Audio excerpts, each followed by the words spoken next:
নমস্কার, সবাই কেমন আছেন? আজ আবারও নতুন একটি ব্লগ নিয়ে আমি অরিজিতা আপনাদের সামনে হাজির হলাম।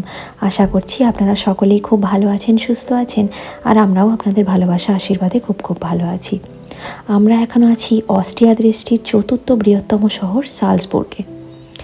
আর এইদিকে দেখতে দেখতে আমরা প্রথম যে সবচেয়ে বড় অ্যাট্রাকশান অর্থাৎ অস্ট্রিয়ান অ্যালপসের একেবারে উত্তর দিকের উঁচু চূড়ায় মাউন্টেন কেবল কার করে পৌঁছে গেছিলাম। আর পরপাবৃত পাহাড় দেখে এত আনন্দ হয়েছে। এরপরে কিন্তু আমরা যাব অস্ট্রিয়ার এই সালজবুর্গ শহরের দ্বিতীয় বৃহত্তম অ্যাট্রাকশানটি দেখতে।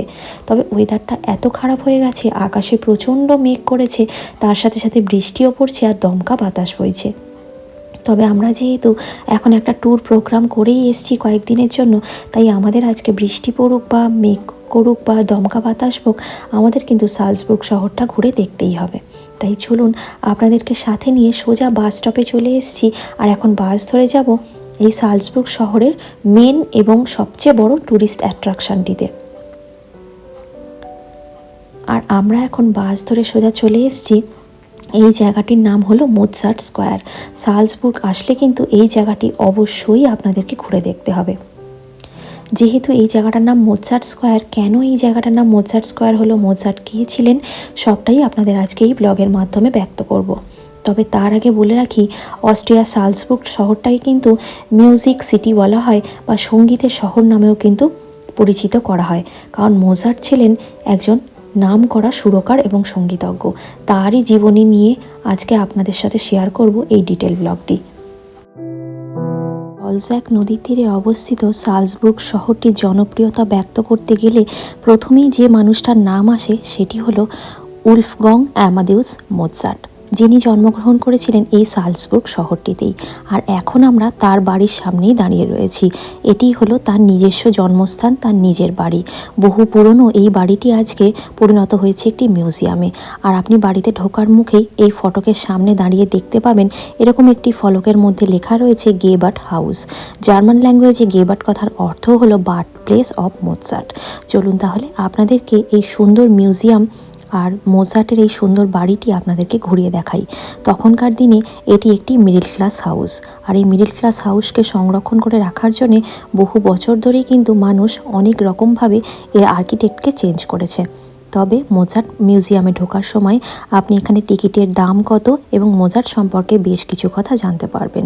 প্রথম ব্লগটায় আপনাদের বলেছিলাম যে আমরা নিয়েছিলাম সালজবুর্গ কার্ড, যার জন্য আমাদের কোনো মিউজিয়াম বা কোনো চার্চে ঢোকার জন্যে আমাদের কোনো রকম কোনো টিকিট লাগছে না। সালজবুর্গ কার্ডের মাধ্যম দিয়ে আমরা সব জায়গাতে অনায়াসে প্রবেশ করতে পারছি। আর এই সালজবুর্গ কার্ডের কিন্তু ভ্যালিডিটি বিভিন্ন রকমের হয়, 24 ঘন্টা, 48 ঘন্টা, 72 ঘন্টা। আমরা 24 ঘন্টার জন্য একটি কার্ড নিয়েছিলাম, যেটা 70 ইউরো নিয়েছিল, ভারতীয় টাকায় 6300 টাকার মতন। চলুন প্রথমেই তাহলে আমরা চলে এসেছি মোৎসার্টের এই সুন্দর পুরনো রান্নাঘরটিতে, যেটি এখনও পর্যন্ত সুন্দরভাবে সংরক্ষিত রয়েছে। আপনাদের আমি মোৎসার্ট মিউজিয়ামটা আস্তে আস্তে ঘুরিয়ে দেখাবো আর মোৎসার্ট সম্পর্কে অনেক কথা আপনাদের জানাবো। প্রথমেই আসি, তিনি কে ছিলেন। তিনি ছিলেন পাশ্চাত্য সঙ্গীত সুরকার, আর তিনি জন্মগ্রহণ করেছিলেন 1756 সালের 27শে জানুয়ারি এই সালজবুর্গ শহরে। এবং 1880 সাল থেকে কিন্তু এই বাড়িটিকে মিউজিয়াম হিসাবে সাধারণ মানুষের জন্য খুলে দেওয়া হয়েছিল। মোৎসার্ট ছিলেন শাস্ত্রীয় সঙ্গীত সুরকারদের মধ্যে সর্বশ্রেষ্ঠ এবং সর্বাধিক জনপ্রিয়। তার প্রভাব কিন্তু পরবর্তী পাশ্চাত্য সঙ্গীত শিক্ষার ওপরে খুব গভীরভাবে পড়েছিল। মোৎসার্ট তার পুরো জীবনে 800রও বেশি কিন্তু সুর কম্পোজ করেছিলেন। ইউনেস্কোর বিশ্ব ঐতিহ্যবাহী স্থান হিসাবে বিবেচিত এই জায়গাটিতে আসলে আপনি কি দেখতে পাবেন, অর্থাৎ এই মিউজিয়ামে প্রবেশ করলে আপনি প্রথমেই দেখতে পাবেন 18 শতকের আসবাবপত্র এবং মোৎসার্টের নিজস্ব ঘর, এবং অরিজিনাল প্রচুর ডকুমেন্ট পাবেন যেটা তার নিজ হাতে লেখা, প্রচুর পোর্ট্রেটস পাবেন এবং ঐতিহাসিক সমস্ত বাদ্যযন্ত্র পাবেন যেটা সম্পূর্ণ মোৎসার্টের নিজস্ব বাদ্যযন্ত্র। সেটি আপনাদের সঙ্গে শীঘ্রই আমি শেয়ার করছি। এবং এই বাড়িটির চারপাশের পরিবেশ আপনাকে একেবারে 18 শতকের মোৎসার্টের সময়কে অনুভব করাতে কিন্তু সাহায্য করবে। লিওপল মোজার্ট এবং আন্না মারিয়া মোজার্টের পুত্র উলফগং অ্যামাদেউস মোজার্ট কিন্তু ছোটবেলা থেকেই তার প্রতিভার স্বাক্ষর রেখেছিলেন। তিনি কিন্তু অনেক ছোট বয়সেই বেহালা, কিবোর্ড এই যন্ত্রগুলি খুব দক্ষতার সাথে বাজাতে পারতেন এবং তিনি কিন্তু মাত্র 17 বছর বয়সে এই সালজবুর্গ শহরে যিনি রাজা ছিলেন তার দরবারে সঙ্গীতজ্ঞ হিসাবে নিয়োগ হয়েছিলেন। মোজার্টের এই সুন্দর বাড়িটি ঘুরে দেখতে দেখতে সব জিনিসের মধ্যে আমার চোখ আটকায় এই জিনিসটার ওপরে। এটা ছিল মোজার্টের খুব পছন্দের একটি টোব্যাকো বক্স, যেটি তৈরি করা হয়েছিল একটি কচ্ছপের খোলস দ্বারা। চলুন এবার বাড়িটির অন্যান্য দিকটা ঘুরে দেখি আর তার সম্পর্কে বেশ কিছু কথা আপনাদের জানাই। মোজার্ট কিন্তু তার পুরো জীবনশৈলীতে 800রও বেশি সুর প্রদান করেছিল, যেগুলোর মধ্যে ছিল সিম্ফনিক, কনসার্টেন্ট, চেম্বার, গীতিনাট্যধর্মী এবং বহুদলীয় সঙ্গীতের শীর্ষ সুরও কিন্তু তিনি প্রদান করেছিলেন। বহু প্রতিভামুখী মোৎসার্ট মাত্র 35 বছরেই কিন্তু রোগে ভুগে এবং অর্থের অভাবে মারা যায়। তিনি কিন্তু এই সালজবুর্গ শহরে জন্মগ্রহণ করলে থাকতেন কিন্তু ভিয়েনা শহরে। বাদ্যযন্ত্রটির সাথে আপনাদের পরিচয় করাই, এটির নাম হলো ক্লিফকর্ড। এই ক্লিফকর্ড বাদ্যযন্ত্রটি কিন্তু একটি আয়তক্ষেত্রাকার কিবোর্ড যন্ত্র, আর এটি কিন্তু জার্মানি দেশটিতে প্রচুর পরিমাণে ব্যবহার করা হতো। আর ঐতিহাসিকভাবে এটি কিন্তু সুর কম্পোজ করার সহায়ক হিসাবে ব্যবহৃত হতো এবং পরবর্তীতে এই ক্লিফকর্ডটি কিন্তু হার্পসিকর্ড নামে পরিচিত হয় এবং তার বিবর্তনও আসতে শুরু করে। এই ক্লিফকর্ড কিন্তু আয়রন স্ট্রিং বা স্মল যে মেটাল যে ব্লেডসগুলো আছে সেগুলির ওপরে আঘাত করেই বাজানো হতো। মধ্যযুগের শেষে এই ক্লিফকর্ড ব্যবহার করেই বিভিন্ন রকমের সুর প্রদান করা হয়েছিল। আর এই যে নোটসটি আপনারা এখন সামনে দেখছেন, এটি কিন্তু ওয়েস্টার্ন মিউজিক লেখার ধাঁচ, আর এটি কিন্তু পুরোপুরি ক্লিফকর্ডে তৈরি একটি সুর।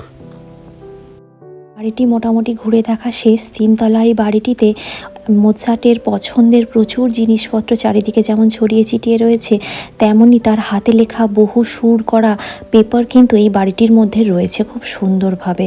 আর এত সুন্দরভাবে সাজিয়ে রেখেছে বলেই হয়তো প্রচুর মানুষ আজ তার সম্পর্কে জানতে পারছেন। জানেন কি, তার জন্মের সময় এবং তার যখন বিভিন্ন রকম কাজ প্রকাশিত হচ্ছিল তখন তিনি জনপ্রিয়তা পাননি। তিনি খুব কম বয়সে, মাত্র 35 বছর বয়সে মারা গেছিলেন রোগে ভুগে, অর্থের অভাবে। এত পরিমাণে ভ্রমণ করতেন বিভিন্ন দেশে, ওয়েদার চেঞ্জের কারণে তিনি অসুস্থ হয়ে পড়তেন আর অর্থের অভাবে মাত্র কম বয়সেই মৃত্যুবরণ করেন এবং মৃত্যুবরণ করার পরই কিন্তু তার জনপ্রিয়তা শীর্ষে ওঠে।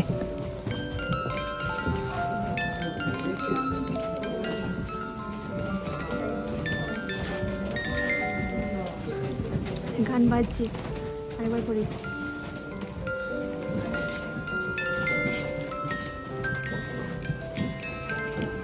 সুন্দর গান বাজছে। মোজার্ট মিউজিয়ামটি তো দেখা শেষ, তবে এই মোজার্ট স্কোয়ারটা ঘুরে দেখব, কারণ এর আশেপাশে আরও অনেক সুন্দর সুন্দর জায়গা এবং তার সাথে সাথে সালজবুর্গ ক্যাসেল রয়েছে, সেটিও আপনাদের সঙ্গে শেয়ার করব। মোজার্ট সম্পর্কে আমি যতটুকু জানি ততটুকুই আপনাদের সামনে তুলে ধরার চেষ্টা করেছি। আমি একজন মিউজিকের স্টুডেন্ট, তাই প্রথম বর্ষে আমি যখন মিউজিক নিয়ে পড়াশোনা শুরু করি তখনই অল্প বিস্তর মোজার্ট সম্পর্কে জানতে পেরেছিলাম এবং এতটাই আগ্রহী হয়েছিলাম জানতে পেরে যে আমি আমার কলেজ জীবনের প্রথম প্রজেক্টটি মোজার্টকে নিয়েই কিন্তু প্রেরণ করেছিলাম। তারপরে আস্তে আস্তে বিভিন্ন বই, তাছাড়াও গুগলের সহায়তায় প্রচুর জিনিসপত্র জেনেছি আর আজকে স্বচক্ষে সালজবুর্গে গিয়ে তার বাড়িটি দেখার সৌভাগ্য হলো। চলুন, এখন এই মোজার্ট স্কোয়ারের মধ্যেই প্রচুর সুন্দর সুন্দর চার্চ রয়েছে, যার আর্কিটেক্টগুলো একদম দেখার মতন। আর এই চার্চটার ভিতরে গিয়ে আপনাদের এই চার্চটা একটু ঘুরিয়ে দেখাই। বাইরে প্রচণ্ড বৃষ্টি আর দমকা হাওয়া, ছাতা নিয়েই আজ আমাদের সালজবুর্গ ভ্রমণটা কিন্তু বেশ ভালোই হচ্ছে। সুইডেনে যেমন চার্চকে বলা হয় শিরকান, তেমনি জার্মান ল্যাঙ্গুয়েজে চার্চকে বলা হয় কির্চে, আর এটা হলো কোলাজিয়েন কির্চে অর্থাৎ কলেজিয়েট চার্চ।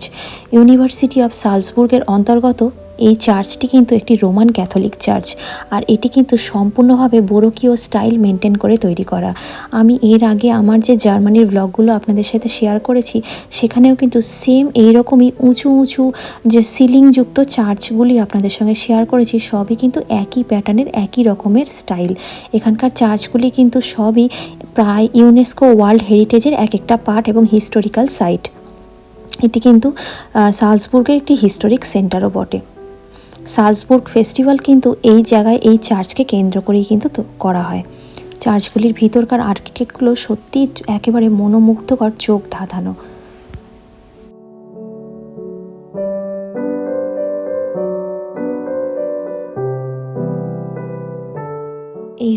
ক্যাথলিক চার্চগুলির মধ্যে ঢুকলেই কিন্তু চারিপাশের এত শান্ত পরিবেশে মনটা একদম শান্ত হয়ে যায়।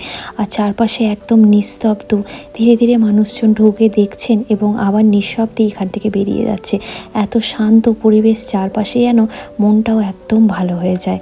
চলুন তাহলে চার্চের বাইরেটা বেরিয়ে পড়ি, কারণ বেশিক্ষণ সময় আর নেই, দিনের আলোটা তো চলেই গেছে আর প্রচণ্ড বৃষ্টি পড়ছে। তাই সন্ধ্যের আগেই এখানকার সমস্ত জায়গাগুলো যেহেতু বন্ধ হয়ে যাবে, তাই এই মোজার্ট স্কোয়ারের চারপাশে আর যা যা জিনিস দেখার রয়েছে সেগুলো দেখে যাব সেই উঁচু পাহাড়ের ওপরে ক্যাসেলটাতে। আর সেটাও আপনাদেরকে খুব সুন্দরভাবে নেক্সট পার্টে, নেক্সট ব্লগটাতে ঘুরিয়ে দেখাবো। চলুন তাহলে এই চার্চ থেকে এখন বেরিয়ে পড়ি। আর হাঁটতে হাঁটতে এই মোজার্ট স্কোয়ারের মধ্যে দিয়ে যেতেও বেশ ভালো লাগছে, কারণ এখানে প্রচুর মানুষ বসে তার পছন্দের এই যে ক্লিফ কর্ড যন্ত্রটি বাজাচ্ছেন, সেটা আপনাদের নেক্সট পার্টে, নেক্সট ব্লগে শেয়ার করব। আজকে তাহলে ভিডিওটাও আজকে এখানেই শেষ করছি। সবাই ভালো থাকবেন, সাবধানে থাকবেন। ভিডিওটা কেমন লাগলো আমাকে অবশ্যই ছোট্ট একটা কমেন্ট করে জানাবেন। ভালো লাগলে একটা লাইক করে দেবেন। আমার ভিডিওগুলো যদি আপনাদের ভালো লেগে থাকে তাহলে আমার চ্যানেলটি সাবস্ক্রাইব করে অবশ্যই আমার পাশে থাকবেন, এবং বন্ধুবান্ধব, আত্মীয় স্বজন সকলের সঙ্গে এই ভিডিওগুলি অবশ্যই শেয়ার করে নেবেন, যাতে আমি আমার ভিডিওর মাধ্যম দিয়ে অনেক মানুষের কাছে অস্ট্রিয়া দেশটির এই সৌন্দর্যগুলি পৌঁছে দিতে পারি। আর এই ভিডিওটি যদি আপনারা আমার ফেসবুক পেজে দেখে থাকেন, পেজটি কিন্তু অবশ্যই ফলো করে নেবেন। সবাই খুব ভালো থাকবেন, সাবধানে থাকবেন। নেক্সট পার্টে অস্ট্রিয়ার আরও সুন্দর সুন্দর জায়গাগুলো নিয়ে আমি খুব তাড়াতাড়ি ফিরে আসব। ততক্ষণের জন্য বিদায় নিলাম।